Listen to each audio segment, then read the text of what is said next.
مساكم الله بالخير جميعا. شلونكم وش اخباركم؟ مستعدين؟ اليوم السبت وباكر دوام الأحد. يلا يا هلا، بس وناسة الأسبوع قصير يعني ما له داعي تحججون. وايد ناس ودهم أتكلم عن الغيرة اللي قاعد تحدث وقاعد تخرب بيوت، فأنا راح أتكلم عن الغيرة حلوة ومطلوبة وموجودة، ولكن قبل لا أقول ولكن شنو الغيرة، شنو هي الغيرة؟ إني أنا أغار على شخص حبيبي زوجي حياتي، أغار عليه، أو العكس يصير شيء من الطرفين. طبعا الغيرة أنواع، في غيرة اللي يصير بين المرأة وريلها، وفي غيرة بين المرأة ومريلها، هذا موضوع ثاني اليوم. بس المرأة وريلها أو طبعا من وجهة نظري أنا بصراحة الاهتمام هو السبب في وجود هذه الغيرة أو عدمها. فالاهتمام ثلاث، أول شيء إذا الاهتمام أقل من المعتاد، يعني تلاحظين إن طرف يهتم بطرف ثاني أقل من هذا يؤدي ترى إلى غيرة. يعني أكيد قاعد حد يخلي أحد الأطراف يفكر ليش الاهتمام مو عدل فيني، أو ليش ما يهتم فيني، أكيد في شيء شاغله أو شيء شاغلها، فهذا أدى إلى الغيرة. غيرة ينتقل الموضوع إلى شك. طبعا هذا كله بعد يؤدي إلى شنو؟ بعد غير قلة الاهتمام، إلى أن الشخص صار فاضي ما عنده إلا يحط نعرف تقوم تنبش بتليفونات، قاعد كل ساعة تسأله وين رايح وين راد، أو العكس. أنا قاعد أتكلم عن الطرفين، هذا طبعا يملل وينن الواحد، فيفضل إن إحنا بهالحالة هذه نشغل روحنا برياضة، بكتاب، بشيء، على أساس نقدر إن إحنا نحل المشكلة هذه وما نخليها تتهور وتصير إلى مشكلة نفسية قد تصل. You're not interested. اوكي. النقطة لا تركز. النقطة الثانية لما يكون اهتمام زايد، على هني طافح.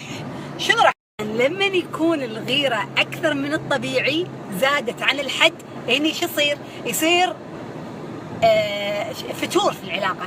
لأن بهالطريقة هذه والله يمكن انت وينك؟ هذا وينك؟ ايش حق طولت؟ ايش حق رايح عند امك؟ ايش حق رايح حق ربعك؟ هي لا مبالاة. شنو الفتور قلت مرة ثانية؟ لا مبالاة. انا قصدي كذي لا مبالاة. غلط المعنى غلط. اوكي انسوا مسحوه هذاك. قصدي فتور، انا قصدي ان الاهتمام لما انت تعطي الشخص اهتمام زايد، انت تترقب منه شنو؟ نفس كمية الاهتمام هذا.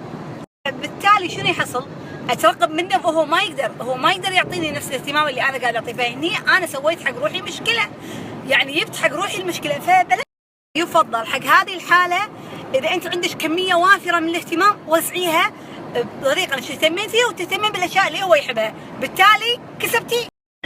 ريلي يقول ما في حد ما يحب الاهتمام، بس صدقني والله اذا زاد عن حده انقلب ضده، كل شيء سبحان الله من يزيد عن حده ينقلب ضده. فتقولي نفسك يا جماعه شغلوا نفسكم، روحوا رياضه، روحوا كتب، ويوزوا عن هالغيره. انا تدرون شنو اللي يقفني؟ اللي تقعد وتحوس التليفون ريلها. ليش؟ شنو هذا؟ ترى هذه عدم ثقه بنفسك، مو فيه هذا. قاعد لو انت واثقه بنفسك تدرين شنو الامكانيات اللي عندك، فتجددي، تصنعي، تعدلي. وهو كذلك الكلام حق الطرفين وليس الطرف واحد. انت وعلى قولتكم مالك بالطويلة ومالك بالطويلة، الله يخليكم حق بعض والله يدوم المحبة. بس صدقوني يا جماعة احنا بزمن نحتاج نستغل نفسنا قبل لا عشان احنا نقدر نعطي الطرف الثاني. لازم نشوف نفسنا، نعدل من نفسنا عشان نقدر نعدل الطرف الثاني ونعدل العلاقة والدوام. أتمنى ما أكون أطلت عليكم بالحديث، وإن شاء الله يكون يوم جميل علينا وعليكم. وغدا الهنا، هذا وقت غدا وأنا قاعدة أقرق على راسكم. مع السلامة. الله بالخير مرة ثانية حبايبي متابعيني، أشكر تعليقاتكم وكومنتاتكم، وأقول لكم بعض القصص اللي قالت لي. يعني واحدة من الكومنتات تقول بالسناب اللي ما يكفي، في ريايل ساعات أنت تنشغلين عنهم وعلى أساس ما تحطين تفكير أنك تتغارين عليهم وتسوين كتش وتهتمين بنفسك وهذا، ومع ذلك يخونك. يعني تكوني مو مقصرة ومو قاعد تملينه ومو قاعد هذا وهم يخونك. هذيلا والله انتم اعطوني الحل حق هذيلا، ما ادري ايش هذا، ما يترس عينهم ولا بس لا تنسين الشرع حلل، مو ضد الحريم، بس فعلا الشرع حلل 4. الله يعني لا يقوله، يعني يحفظنا من هالشيء. بس شو نسوي بعد؟ الشيء الثاني، كومنت ثاني حيل عجبني، قال ان ترى الغيره مو بس غيره المرأة على الرجال، ترى شرعا وبالدين لازم الرجال يغار على زوجته. اللي ما يغار على زوجته يسمى بالدين ديوث، وهذا ما يشم ريحة الجنة. احنا قلنا غاروا بس لا توصلونها شك عاد. طبعا اشكر التعليقات الباقية تقريبا كلها متقاربة في الموضوع، سويتوا لي ضجة والشيء هذا وايد اسعدني. وان شاء الله نتواصل بمواضيع انتم تبونها. يعني هذا كان تعليقاتكم طبعا الصديقين. نسيت اقول لكم واحده قالت قصتها بعد، ان اذا شافت المراه خيانه زوجها بعيونها شو تسوي؟ تبون اقول لكم؟ قاضي يا عمري صك عيونك كأنك ما تشوفين، لان في الوقت اللي تبينين لانك انت تدرين بالشيء بيسويه بالعلن، خلاص دريتي.